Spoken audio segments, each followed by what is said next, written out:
Assalamualaikum warahmatullahi taala wabarakatuh. Bersama saya Haris Suhaimi dalam My Trust Invest.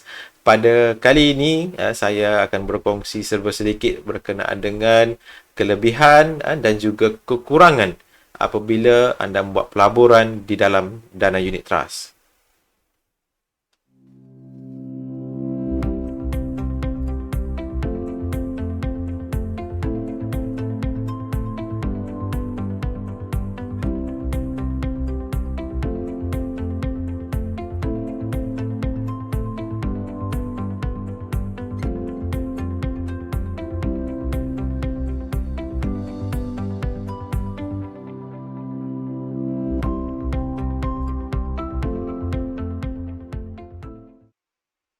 Baik, apabila anda nak buat pelaburan di dalam dana unit trust, anda perlu faham apa kelebihan dan juga apa kekurangan apabila anda membuat pelaburan di dalam dana unit trust berbanding jika anda buat pelaburan melalui instrumen-instrumen lain ataupun anda membuat pelaburan sendiri di pasaran saham.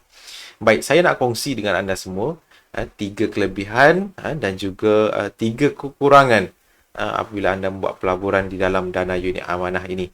Baik.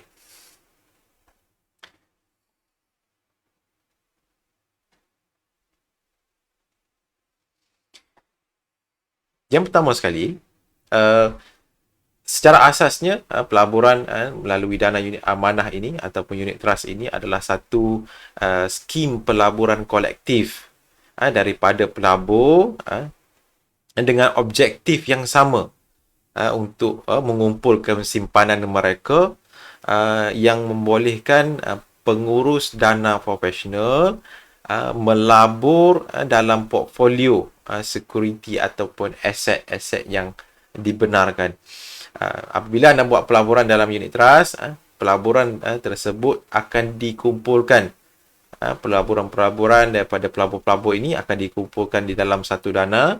Dana tersebut mempunyai objektif yang tertentu.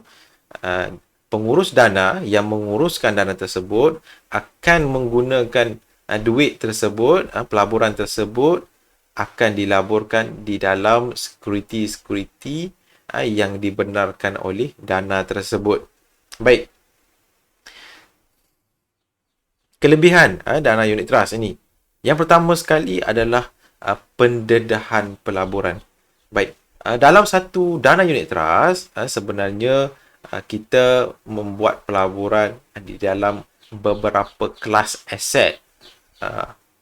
Antaranya adalah money market, bond ataupun sukuk dan juga saham ataupun equity. Di dalam saham ataupun equity adanya saham-saham yang di bawah kategori lokal, Asia Pasifik dan juga global. Jadi, pelaburan anda di dalam satu dana unit trust dibahagi-bahagikan ataupun diversify di dalam beberapa kelas aset dan juga di dalam beberapa kategori. Pelaburan anda dipelbagaikan. Baik, yang kedua adalah pengurusan profesional. Apabila anda membuat pelaburan di dalam unit trust, dana tersebut diuruskan oleh pengurusan yang profesional. Seorang pengurus dana yang mempunyai tauliah ataupun lesen daripada Suruhanjaya Security dan mempunyai kelayakan yang profesional untuk menguruskan sebuah dana pelaburan.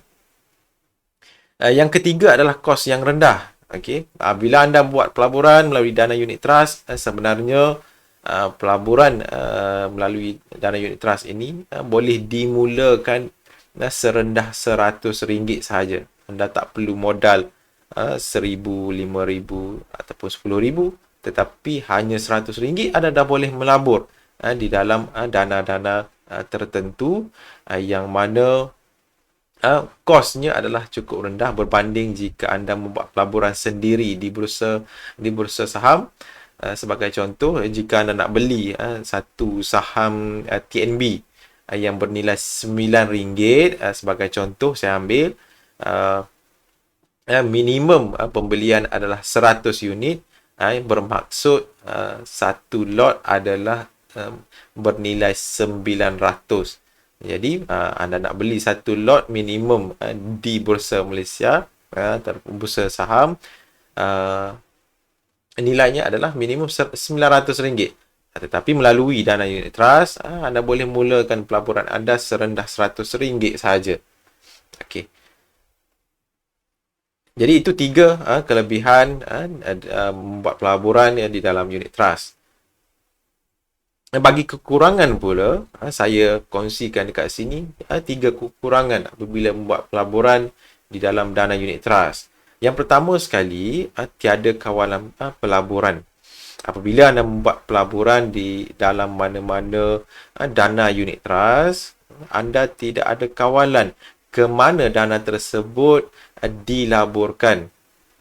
Hanya pengurus dana yang mempunyai kuasa untuk menentukan saham syarikat mana ataupun instrumen mana yang akan dipilih untuk dibuat pelaburan. Baik, yang kedua adalah yuran dan charge. Apabila anda membuat pelaburan di dalam dana unit trust, ada beberapa charge yang boleh mengurangkan keuntungan anda di dalam pelaburan. Antara charge-charge yang dikenakan adalah save charge, management fee, dan ada setengah dana yang mempunyai charge apabila membuat jualan balik. Itu antara charge-charge yang ada di dalam dana unit trust. Pastikan sebelum anda melabur di dalam mana-mana dana, anda semak dulu berapa charge yang dikenakan apabila anda ingin membuat pelaburan. Baik, yang ketiga adalah kos peluang ataupun disebut opportunity cost. Apabila anda membuat pelaburan di dalam dana unit trust, anda mungkin terlepas peluang untuk mendapatkan pulangan yang lebih jika anda labur sendiri. Anda melabur sendiri di bursa saham sebagai contoh.